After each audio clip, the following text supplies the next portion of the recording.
Samadin Media Channel.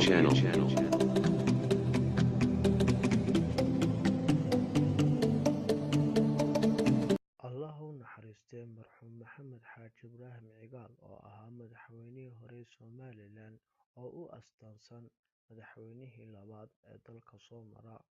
Waxa uu ku dhashay degmada Oodweyne ee gobolka Daadmareedh markay sanadu ahayd 1929, waxaana ku barbaaray degmooyinka Sheekh, Berbera iyo Burco, halkaas oo uu ka bartay barashada Qur'aanka iyo waxbarashadiisii aasaasiga ah. Waxa uu u soo wareegay dugsiga boardingka Sheikh, isagoo waxbarashadiisii sarena ugu tegay magaalada London ee waddanka Ingiriiska. Sanadkii 1956 ayuu kadib u soo laabtay Allah u naxariistay Maxamed Xaaji Ibraahim Cigaal, wakhtigaas oo loo doortay xoghaygii guud ee xisbiga SNL oo u halgamay xornimo-doonka Somalilan. Muddo 4 sano kadib oo ku beegneyd 26 Juun 1960, wuxuu ka mid ahaa Allah u naxariistay Maxamed Xaaji Ibraahim Cigaal shakhsiyaadkii gacantooda ku saxeexay Somalilan xornimadeeda inay ka qaadato maxmiyadda Ingiriiska. Muddo 5 cisho kadib ay Somalilan la midowdo Koonfurta Soomaaliya, wixii ka dambeeyay 1 Juulaay, iyaduna ay ka qaadatay maxmiyadda Talyaaniga, halkaas oo ka dhalatay dowlad cusub oo lagu magacaabay Jamhuuriyadda Soomaaliya. Allah u naxariistay marxuum Maxamed Xaaji Ibraahim Cigaal oo noqday wasiirkii gaashaandhigga ugu horreeyay ee Soomaaliya,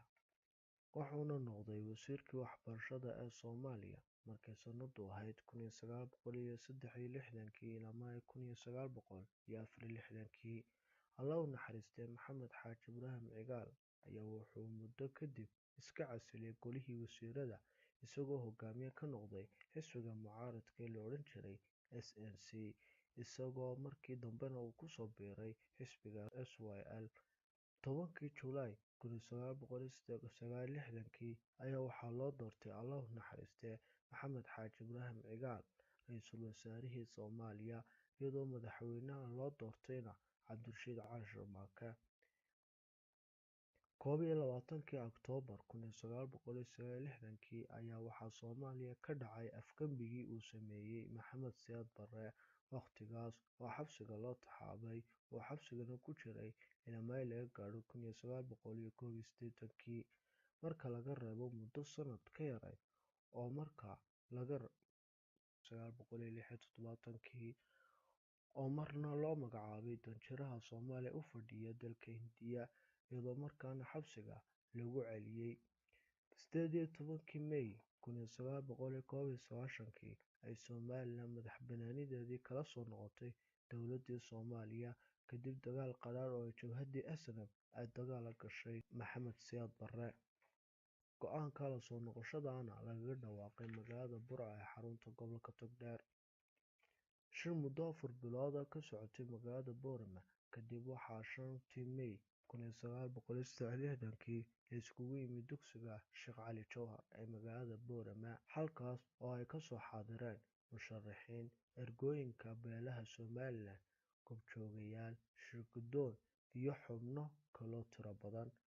Waxaa halkaas ka soo baxay Allah u naxariistay Maxamed Xaaji Ibraahim Cigaal oo loo doortay madaxweynaha Jamhuuriyadda Somalilan kadib markii uu ergada ka helay 99 cod, waxaana isaga madaxweyne ku-xigeenka loo doortay Cabdiraxmaan Cali Faarax kadib markii isaguna uu helay 102 cod. Waxaana Allah u naxariistay Maxamed Xaaji Ibraahim Cigaal uu ka soo ambabaxay magaalada Boorama isagoo u hoyday magaalada Gabiley, waxaana si ballaaran looga soo dhoweeyay magaalada Hargeysa.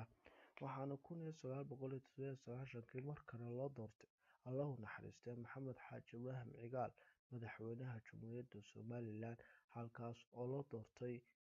Daahir Yaale Kaahin madaxweyne ku-xigeenka Somalilan. Waxaana geeriyooday 3 May 2002, wuxuuna ku geeriyooday magaalada Pretoria ee dalka South Africa. waxaana lagu aasay Allah u naxariistay Maxamed Xaaji Ibraahim Cigaal magaalada Berbera ee gobolka Saaxil.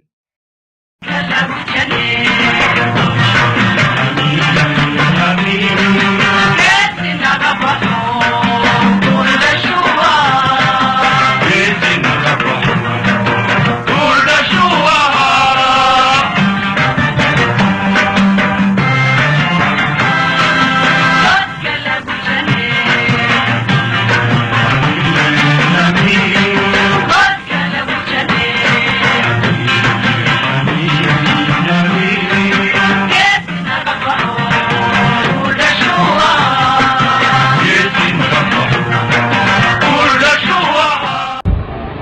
إلى هرن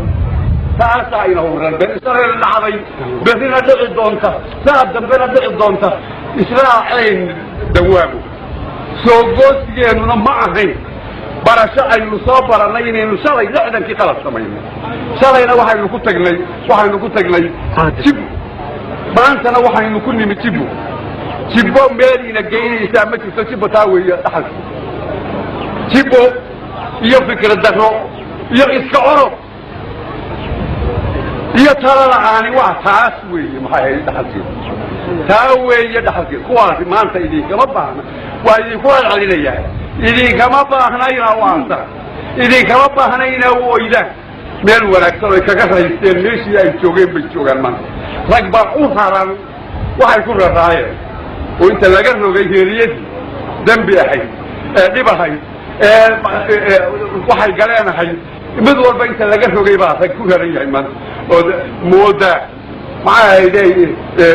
حمل جيله وفصاره لا ما تعيوه أول شيء تعكروا زمان في له تناي ما موجي لكن ركبة كل هذه ما تكون عند الرجيح ودعم كل شيء واحد لا يضيع إيه مداول السحر بس واحد لا يضيع إذا كان بحرما إذا كان ربها فاعتبروا إلهي فاعتبروا يا أولو الأبصار وأروحي وحقرنا اليوم الرقاب وحال أركته أفرق قاضب أفرق هذا الشمانة إنك أوبا هني كل أفرق هذا وإنه حقيقة ما يقدم ده يبقى يودع عيسى هتين سين ما أنت أصعب تفكر أنت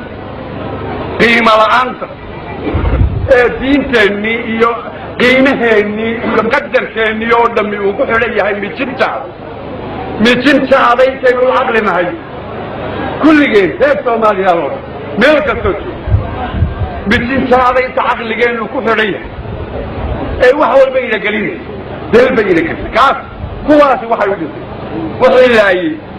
كما فوق إلى ميتين شعر ودتي ميتين شعر إلى ودتك وحين كاسي على يجيب قدرك وأي ما أنت بتبتدأ أي اعتبار كاعتبروا إلهي إن لا يهون سيدات وصوتات